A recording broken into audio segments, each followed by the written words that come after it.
Marvel Rivals is the new hot hero shooter on the market, and it seems like everybody is giving it a shot. With an enormous launch cast of 33 characters, it's pretty time consuming to find the character that's just right for you. Before the game came out, I was initially drawn to Magik. I'm not an aim demon, and I typically run Magik in a good share of my Marvel Snap decks, so it seemed like a good fit. But when I first got my hands on her, she felt clunky and slow and easily countered. So after a while of playing other heroes on my main, I decided to set myself a challenge. I'm going to make a new account and play exclusively Magik until I hit Diamond, preferably in under 100 games. And then I'm going to take the knowledge I gain and create a video guide for all of you to try Magik in your games. So that's exactly what this video is. For those concerned, I am technically going to be smurfing for the first little while, but I'm only a gold player, so it's not like I'm going to pub stomp people and ruin their days. With all that said, let's get into it. Obviously, the first and most important choice of this account is a name. We need a good one-trick name. Of course, that one's taken. Yeah, that too. Why would I even try? That's perfect. So now that we've become Shin Lim, we have to grind to level 10 to unlock ranked. I doubt many of you want to watch unranked games, so I'll just supercut any highlights. Just a reminder, I basically know nothing about Magik at this point, except to like weave quick melees, so don't make fun of me for my day one play.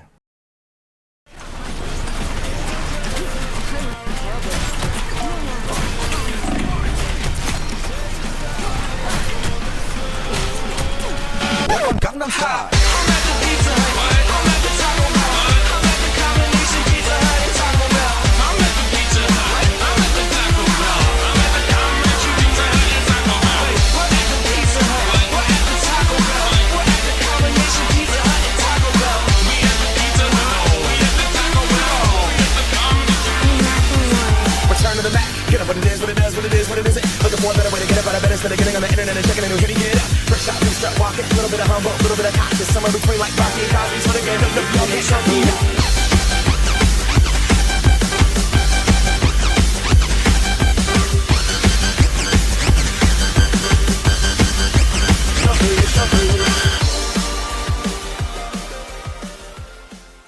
me. Okay, so day 3, we've hit a bit of a roadblock. My computer isn't the most up-to-date, and I was using a config change that was popular in the community to get higher FPS, to collect my footage and play my games, everything. As of the newest patch, the winter patch, this is no longer working, so my frame rate has taken a pretty big hit. The devs said they're working on optimizing the game, but I kinda want to get this video out before whenever that is, so I'm just gonna keep trying and see if I can get some quality footage for the video. I've managed to push through the lag and hit gold on the account, and so far I've only lost one ranked game. Alright, so the FPS isn't completely not doable, but we've started to run into a few losses as I get to the rank my main is in. I expected this to happen, but the goal of the video remains the same. I'm going to hit Diamond no matter how hard it is. I'm going to push Magik to her absolute limits and learn every matchup inside and out, at least as much as I need to reach the end goal. As for combos, today I actually learned a new one, which you'll be seeing me go for sometimes and hitting some clips in today. The combo goes like this, but I'll expand a bit further in the actual guide section of the video. First you do a limbo portal and then your whirl attack, and then you instantly dash while you're whirling. This is really similar to a Yasuo EQ to those who are familiar with League of Legends. Then after knocking them up from your dash, you do a normal melee and animation cancel that into a quick melee. That's it. That's the combo. Now, unlike most YouTube shorts, I'm going to be realistic. You won't learn these combos on a stationary target and suddenly be able to do them every time you spot an enemy in-game. No more than I was able to do any of these against actual humans after I put the time learning how to do it to a bot. I'm hoping to hit Platinum rank tomorrow and surpass my main account, but we'll see when we get there. Okay, so I missed a few days. It's the holiday season and I've been kind of busy, but I'm playing as much as I can. As I got into the Platinum rank, I had to reevaluate how I was playing Magik in certain situations. However, with the adjustments I made, I was able to complete the goal and reach Diamond rank for the first time ever without playing a single second of anyone except for Magik. And I did so in under 100 games, including the unranked games it took to get level 10. Honestly, I'm pretty proud of myself, and based on the string of wins I had with good performances to get into Diamond, I'm not sure this is even my cap, but it does feel like a good place to stop this challenge. Before we move on with the video, If you want to pick the next character for me to take this challenge on with, leave a comment with the name of that hero. Whatever character gets the most unique comments, I will make a video trying to reach Diamond in 100 games on them. Now, as a little reward for myself for achieving my goal,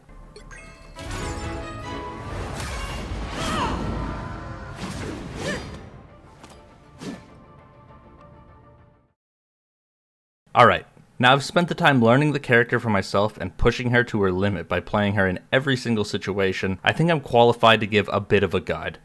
I'm not a professional player, and there are many Magic players that are better than I am, but I hope I can provide some insights to help all of you get more comfortable with Magic and carry some of your ranked games. Let's start off with a short explanation of the abilities. First of all, Magik has a sword, obviously, which means her left click, instead of shooting anything, just swings the sword. However, unlike some less fortunate characters, she also has a quick melee. It does less damage and it has less range, but it can be used to cancel a normal attack. This is the crux of a lot of Magik's high-end combos, so make sure to get comfortable with this input. As for her actual abilities, her central ability is her shift, stepping discs, which I usually call portal or limbo for short. Upon using this ability, Magik travels through limbo for a short duration, blinking a few steps while completely invulnerable. This invulnerability, if timed correctly, can be the difference between dodging key abilities and staying alive or dying. After casting the portal, Magik has two options. A left click does a big spin called Eldritch Whirl, which is generally quite slow and laggy, and it does less damage than the alternative,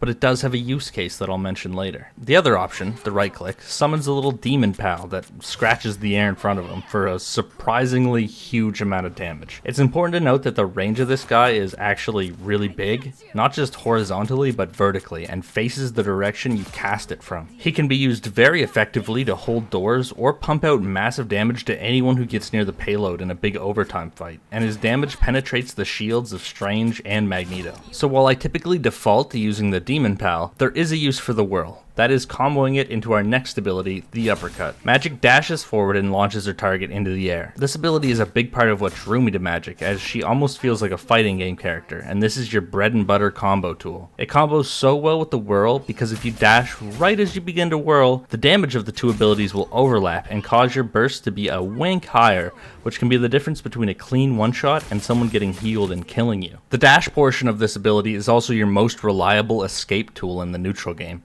If you find yourself overextended and your team isn't coming to commit with you, a quick dash behind cover or to a health pack can be massive in preserving your life. Lastly, for basic abilities, there's the right click. Magik charges up and fires a projectile, inflicting more damage the longer it's charged, but it's really only marginal. This is your only ranged tool, and it can be used pretty flexibly as a combo starter or finisher on a target who escapes your initial burst. It can also be used to reliably hit flying targets, but unless you're playing out of your mind and can finish them off with an air combo, someone else on your team is gonna need to take care of them. Lastly, and certainly least, we have her ultimate, Dark Child. Magik unleashes her demon form and gains enhanced abilities, resets all of her cooldowns, and her cooldowns come back faster, allowing you to use your portals very frequently.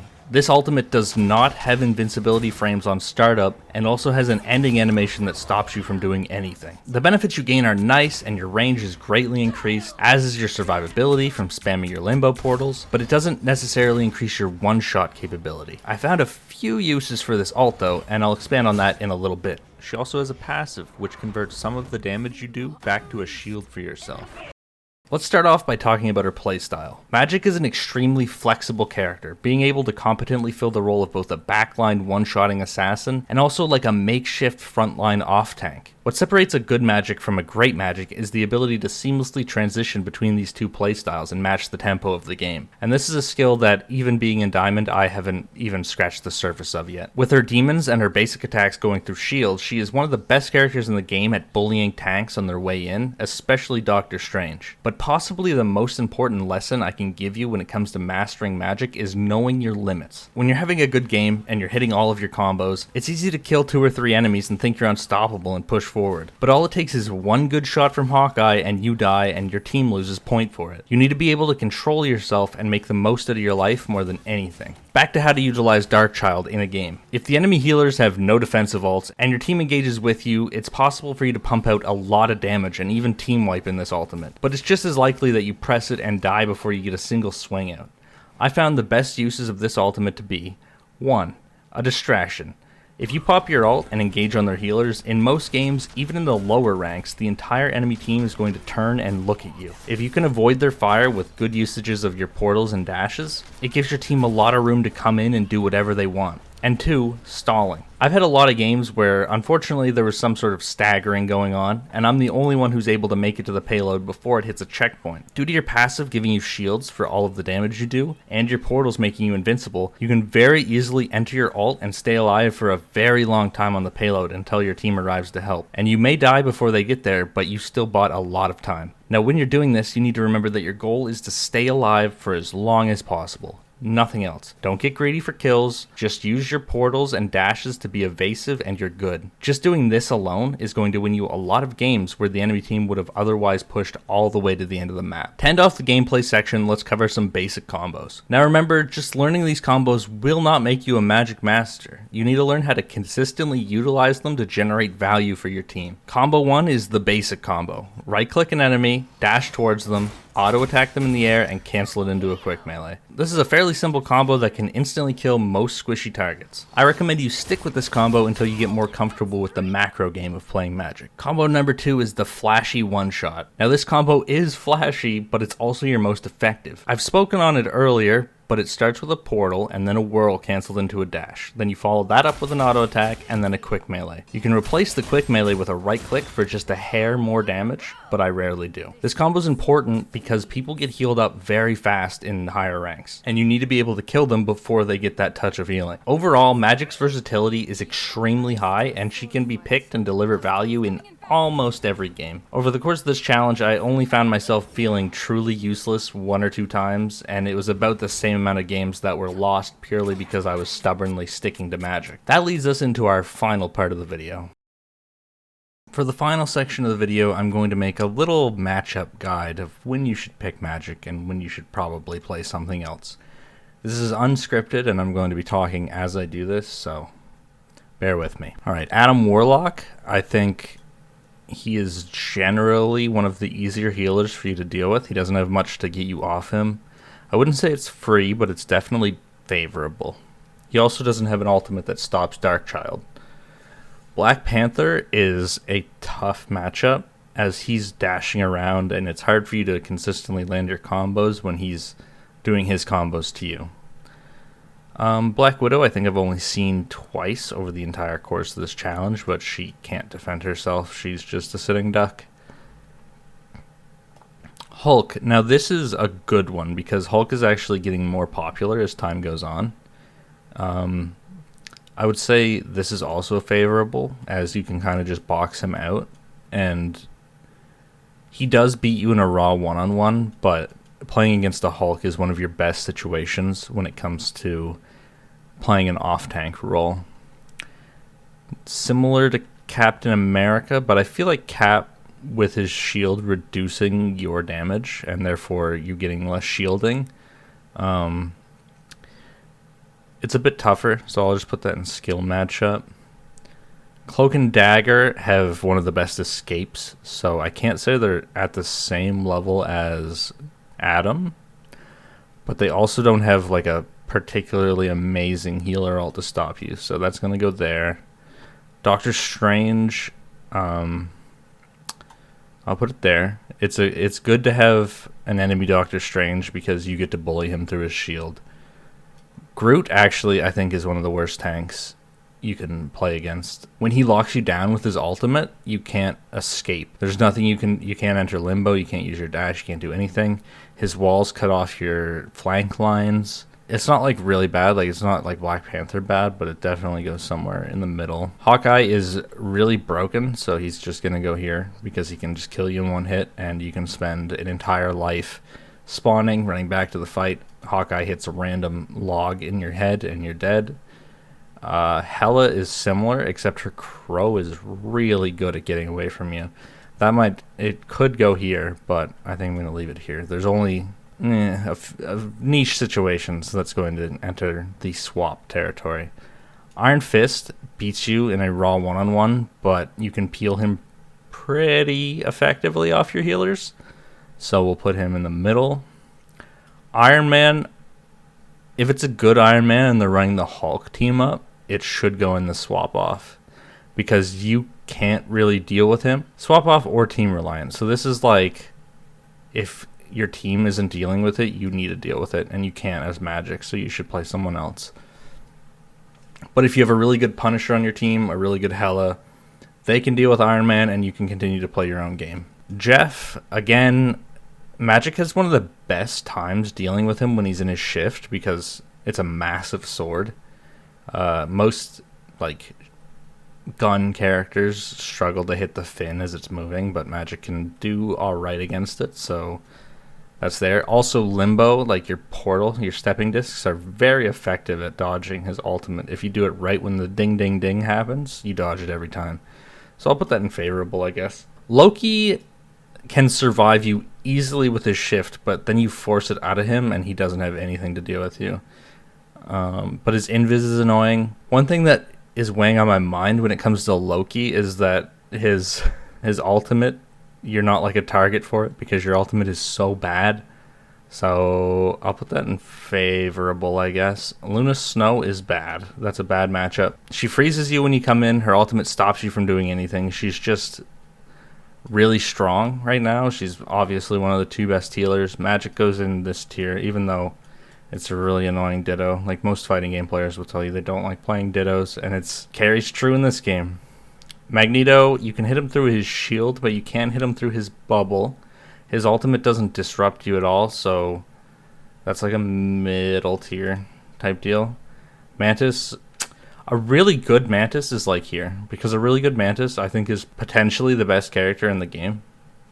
She does like comparable damage to an actual DPS, and she has the best CC in the game, and she has the best defensive ult in the game. But I'll just put it here. Moon Knight is shockingly up here. He can dispose of you really quickly. You can't really deal with his onks unless your team... He might even... No. Your team kind of has to deal with the onks, but he can't escape you once you get on him. So it's just here. This is starting to look like a tier list of like just the game, but also Iron Man's at the top, and Iron Fist is not at the bottom, so maybe not. Namor is built to counter divers. It's also going to go in tough, I guess.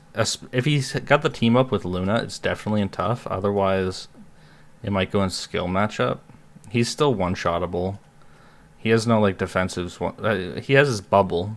So normally you'll hit him with the whirl uppercut combo and then hit him with a basic, and then he goes in his bubble.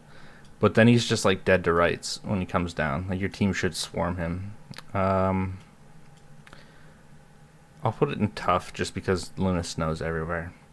Penny, I hate this character so much. This is like the best character at stopping melees, especially in solo queue.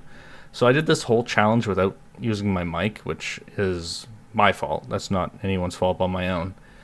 But range players in lower ranks refuse to interact with Penny's nest, and she gets so much value. And it's like, if I'm playing Magik, I can't get near the enemies because there's a million mines. And then during her ultimate, she gets huge value because the nest is never dealt with, and she's constantly healing.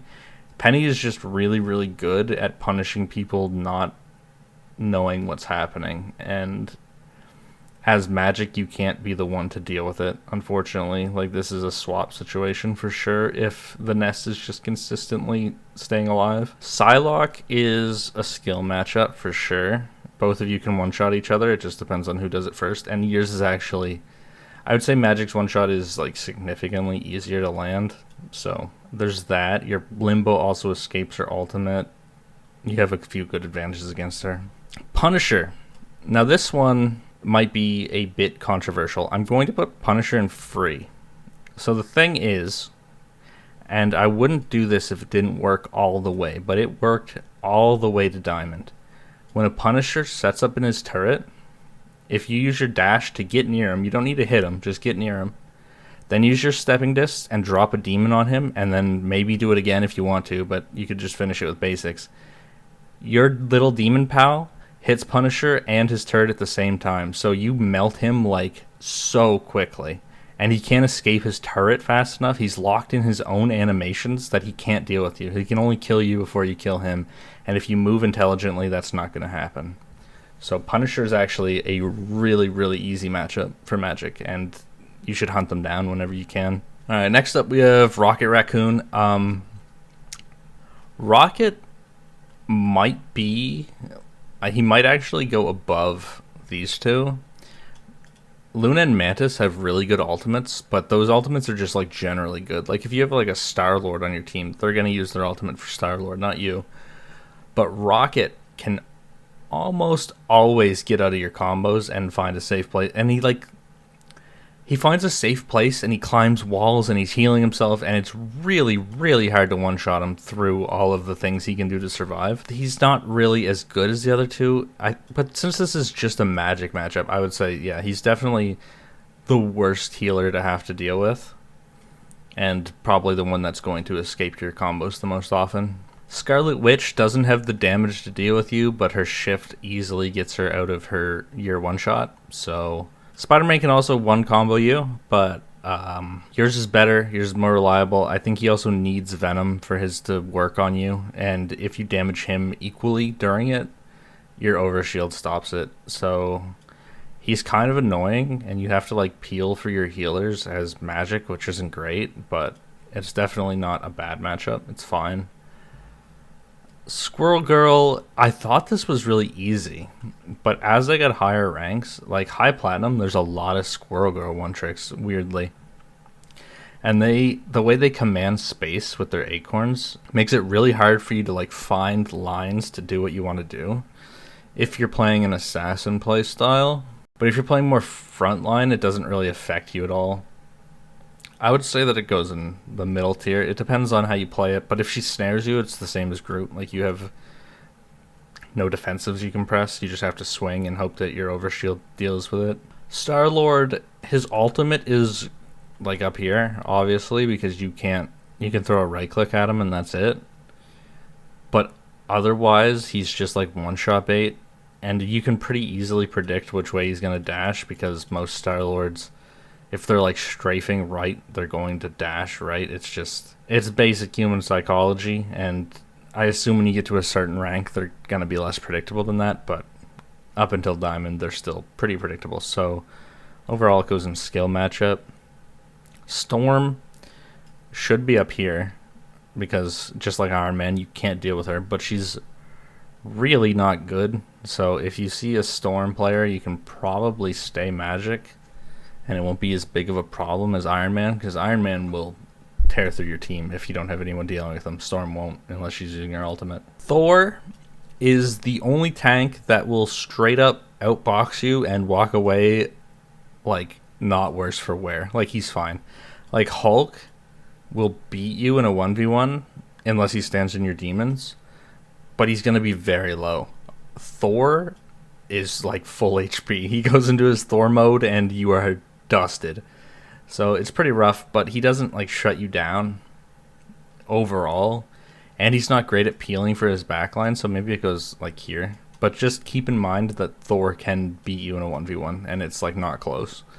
Conversely, Venom can't. Venom can't beat you in a one-on-one, and Venom players are very, very confident in their damage output, and they just straight up lose. You're getting more shields than he can put out damage.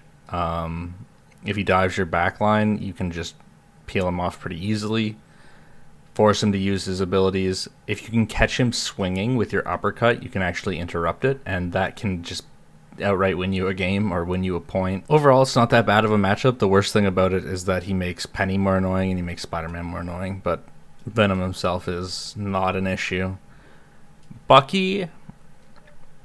Bucky is hard to one-shot because he gains a lot of shields and he's moving you around and interrupting your abilities. He can kill you pretty effectively if you make a single mistake.